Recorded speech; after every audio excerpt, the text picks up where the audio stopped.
My dear friend, Pastor George, does a lot of the funerals here. How could you bring that up at a time like this?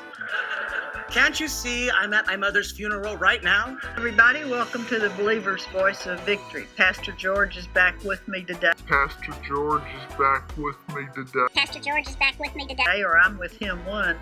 And we're talking about prosperity. Yes, we are. Glory Yes, to we God, are. which is one of our very favorite subjects. It is. Santos is the first openly gay Republican elected to Congress. And it also means we understand there are going to be some obnoxious and sociopathic and racist and anti-Semitic and homophobic people in our midst. Santos is the first openly gay Republican elected to Congress. Now he's telling a conservative podcast that he's not Jewish, but, well, Jew-ish. I'm Catholic, but I'm also Jew-ish, as in ish.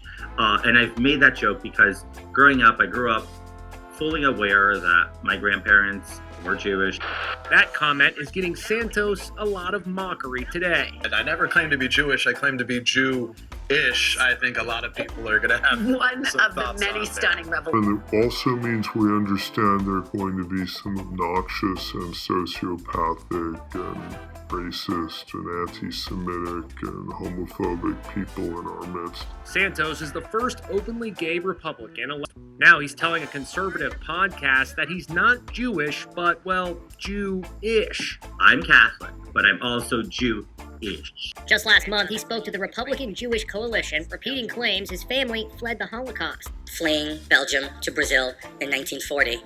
It's a story of survival, of tenacity, of grit. But published reports say his grandparents were born in Brazil. Santos is the first openly gay Republican elected to Congress. But when you delve into anti-Semitic tropes, I think that's beyond the pale, and I think that that type of dialogue has no place in our discourse. And so, I find her comments to be ignorant. I find them to be anti-Semitic, and I find them to be disappointing. I will say, however, though, that the blowback that she's getting is rightful. I just wish that the blowback was equal in proportion. And I think that there are many Republicans in this country who can sit this argument out. It's okay, because you do not have the moral high ground. Santos is the first openly gay Republican elected to Congress. Without being anti-Semitic, I think you have to. It's incumbent upon us. The rest of it is just purely disgusting. I think that she should have apologized, and she did. And I think that we have to continue to educate people, especially new Congress people and everyone about those issues. Yes, I did. And I'm sorry. Santos's biography page on his website containing many of the inaccuracies has now been taken down.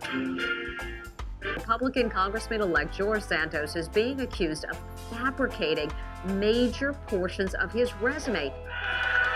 A newly elected New York congressman is confessing that he packed his resume with whoppers. But 34-year-old George Santos says he won't step down. I'm not resigning. Now he's telling a conservative podcast that he's not Jewish, but, well, Jew-ish. I'm Catholic, but I'm also Jew-ish. He is that rare individual who writes both for Jews and for the populace at large. He moves easily across religious boundaries.